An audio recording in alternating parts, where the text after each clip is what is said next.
Hey guys, before we dive into the show, I wanted to tell you about the perfect trailer cue blueprint, which is 100% free and you can download it right now over at thetrailermusicschool.com/blueprint. Now, this blueprint will help you to completely understand the structure of trailer music, how to build tracks that will be more licensable and have more impact and capture the right people's attention. So whenever you start writing a cue, make sure you've got this blueprint to hand and you can use it to help speed up your process, feel more confident that you've crafted a well-structured trailer cue before you send it off to that publisher or editor or supervisor. Okay, let's get into the episode. One man, one microphone, and one medium-sized coffee. Welcome to the Trailer Music Composers Podcast. Hey guys, welcome to another episode of the show. Today I'm wonderfully excited because I get another question to answer from one of you guys. This is Darin Lewis. He has an amazing question. Let's hear it, Darin. Hey, Rich, I've been writing a bunch of neoclassical string tracks, and I have a tendency to want to end Act 1 on a 5 chord, ending it open. I'm just wondering, is that the best choice maybe, or should I plan on closing out Act 1 on the tonic? Thanks for answering the question. Have a good one. Okay, there we go. Right, firstly, I love this question because we're getting into the weeds. You know, so often what I'm talking about is sort of overarching generic stuff about being a composer or your trailer music tracks themselves. But this is into the acts, dude. You know, it's going into the acts. And I love this. This is a great question. It's not just going to the acts, but it's talking about music theory relating to the acts. Do I end on my dominant, on my fifth, when I'm finishing a track 1? So those of you who don't know what Darin or I are talking about when we say the dominant, the fifth, it's the fifth chord of the key you are in. So if you are in the key of C, your fifth chord is C, D, E, F, G. So say you're writing a piece of music in C, Darin's saying, well, how about I end my Act 1 in G? Well, not in G, but on a G chord. And it would probably be a G dominant 7, which is a G with a flattened 7, which in this case is an F natural. And honestly, Darin, my short answer to you is yes, this type of stuff is such an easy win using your theory knowledge in this way. Oh, guys, drone alert.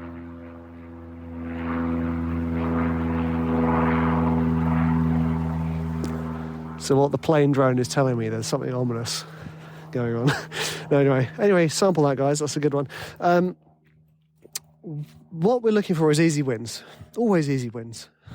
So using your dominant, your G, in this case, your G7, what this does is it leaves the listener hanging. Now, the reason I think this is a great question is because Darin talks about it being in neoclassical, and a lot of the trend for neoclassical in trailer world and TV, in fact, the sync world generally, is for your neoclassical tracks to be minimal sounding. So what we're kind of thinking here, guys, is imagine kind of like a classical sounding violin on its own, but that's been trailerized, you know, or a quartet that's been trailerized. So you're looking for easy wins to how you can create tension. So say it is a solo violin neoclassical track. It's not just solo violin, but that's the lead instrument. Ending on the fifth is your easiest way to leave the listener hanging in anticipation of the return of the root in Act 2. Now, you could argue that, yes, of course you can end on any other chord, but remember it's easy wins. And the other thing about what we do as composers is we're in advertising, guys, whether you like it or not. And one of the most important things about advertising is familiarity. Now, this is why we have trends, and this is why there isn't much change in what we do, because the listener There are purple cows, of course, but the listener responds to familiarity. This is why you get so many Queen songs and adverts, because someone goes, oh, I know Queen. Oh, I know this product. Must buy. That's essentially what we're trying to do. So when we end on the 5th, what we're saying is, hey, you know what's coming. Boom, back into the root chord, root note. So they know, the audience can predict what is happening. You know, I don't know if any of you guys have seen that Bobby McFerrin live performance talk he did about people singing, where he kind of jumps around on the stage to the pentatonic scale, and he kind of jumps around between two notes with the audience singing the notes as he moves, and then he jumps into a different space on the stage that he hasn't jumped before, and everybody sings the right note. Because of this inherent understanding and familiarity of what we do as musicians, and the unconscious music vocabulary. You know, and it's really easy. Like, if you want an easy win with a neoclassical track, go in a minor key, C minor, ending on the dominant major. You can do a whole track with that. That's C minor and G7. You know, you can do a whole track with that because the audience hears that chord sequence and being played on the violin, they go, oh, this is classical music. Oh, I know this. Oh, I know what's going to happen now that they've ended Act 1 on the 5th, although they might not be saying that, and therefore you've got them. They're in the trailer, they're in the track. The familiarity has hooked them. Hooks aren't just catchy tunes. Hooks are things that people can relate to and understand and feel safe in. You know, if you ended on the 6th, you are referring to a certain style of music, you know. You're going, hey, those jazzers in the audience, check me out. I'm ending on the 6th. But in trailer music, ending on the 6th, it doesn't have the same familiarity to it. Try it. You know, end your Act 1 on a 6th chord. And it's kind of like, it's not the same definitive question mark that the dominant leaves. It's kind of like I'm not sure whether I've finished playing or not. Or perhaps even, that's the thing I find uncomfortable with the 6th, it's got this, I think I made a mistake feel to it. You know, oh, eh. It's like, yeah, I'm playing, oops, maybe I'm not. So yeah, there are things that you can do. I mean, you can end on the tonic in the Act 1. But then what you have to do, you have to then ramp back into the tonic again. I'm assuming you're starting back on the tonic in Act 2, admittedly. So it's another thing there, another layer to this question is that it then gives you less work to do. Your return to the root is that release. So remember, I'm always talking about this. Music is all tension and release. All tension and release. All music. So what you can do here is make sure that you maximize that. Your G7 is the tension and your return to the tonic is release.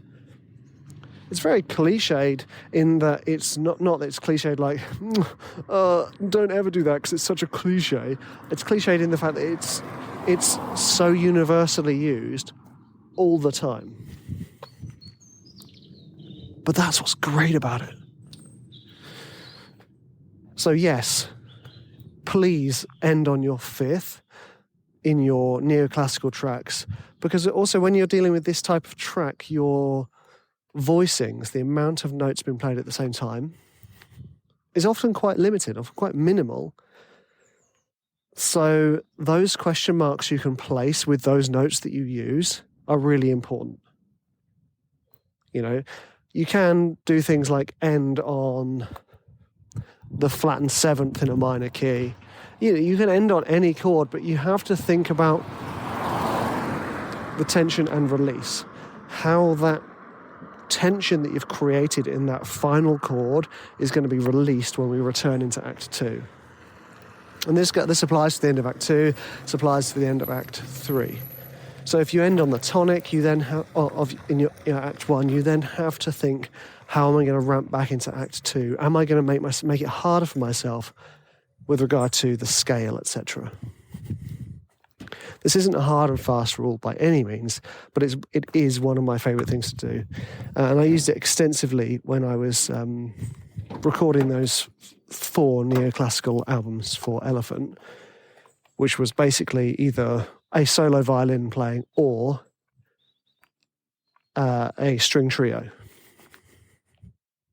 So the amount of work I had to do to create tension and release was actually a lot, because I had to think a lot more about what those notes were doing. So I used dominance a lot. I used suspended chords a lot.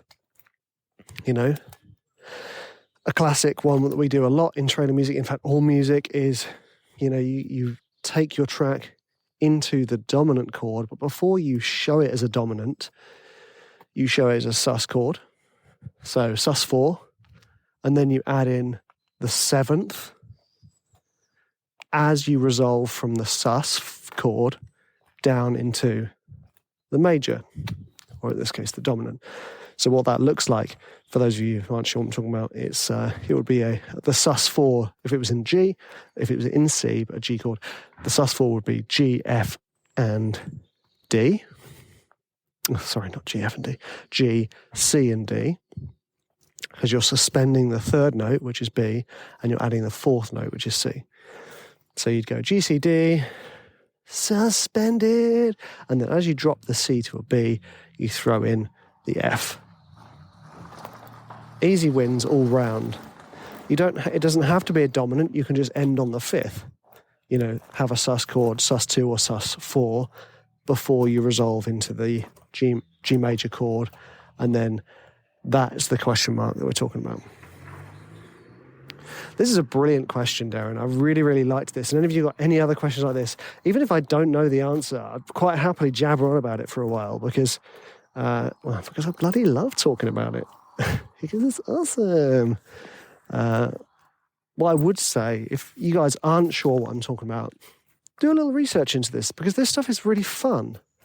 Like, understanding how the chords we use create the tension we want is awesome. I'm not saying go ahead and start studying theory extensively, but have a little play and think to yourself, okay, what chord is this? What feeling does it give my music? This stuff is really, really important, because then it carries forward. You understand that, I understand that this 5th chord is going to want to resolve in a certain way. And also you can then use, I know Darin likes to do this, you can then use your 5th chord to pivot to another key. Or, you know, you can use it as a secondary chord in another key. All very complicated, you know. You could land on your 5th chord, and then, this is actually, I have done this in some of my trailer cues. I landed on the 5th and then gone, hey, I know you're expecting me to land back on the tonic, but I'm going to land on the major 2nd chord, which would make the G the 4th chord in that key. It's all very exciting, all very nerdy. You don't have to understand any of this stuff, but I think it helps. You know, I think that there is definitely a point where knowing this stuff becomes a bit stressful and a hindrance, because you're so worried of making a mistake. But there is also another level to it where knowing this stuff sets you free, because you understand the rules and you understand when to say, hey, screw you rules, I'm not going to stick to you. So my suggestion would be, have a little play. See, when you get into your Act 1, if you are using a chord sequence in Act 1, see what happens when you change up the last chord. See how it makes the return in Act 2 feel. You know, say we're in C minor, as Darin suggested, ending on the 5th, whether that's C minor or C major, ending on the 5th was a G. What happens if you're in C and you end on a different chord? So what happens if you end on not the dominant 5th chord, but the minor 5th? You know, the G minor. Or what happens when you end end on the A flat major, which would be the flattened major sixth in the C minor. I do realise how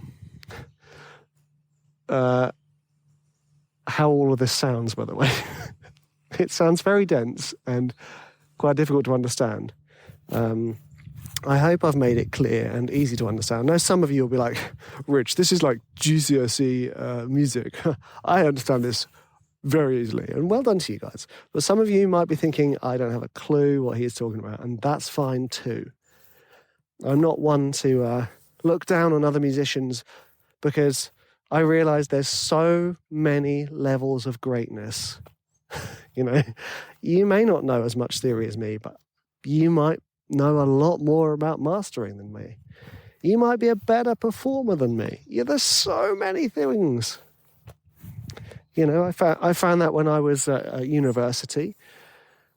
I used to do the music direction for some stuff, and we did a musical once, and we hired a band.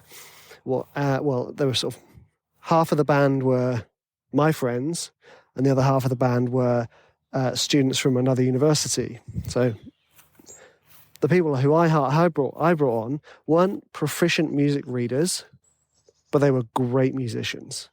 So they couldn't read very well what they were playing. No sight reading here.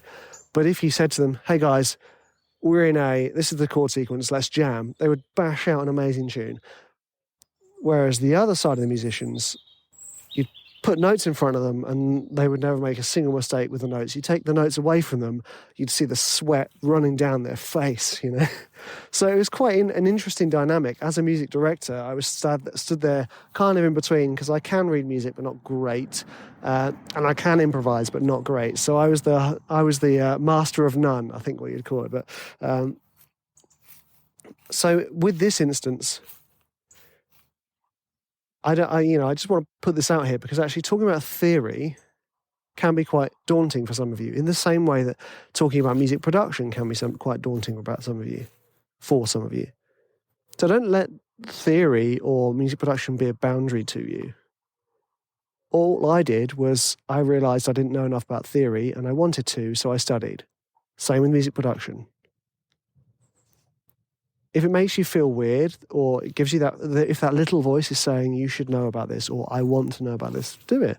Be curious. And by all means, don't be a dick to other musicians who don't know the same level as you, because like I said, you don't know what they do know. This is quite a good life lesson, actually. I just realised I've sworn in 2 episodes now. There's changes in the wind, obviously. Anyway, I hope this episode helped.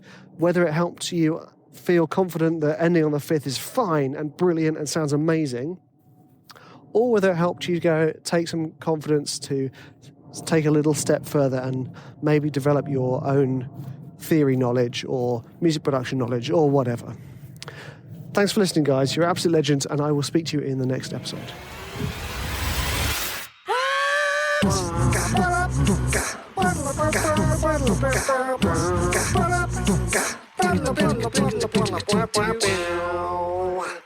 Amazing.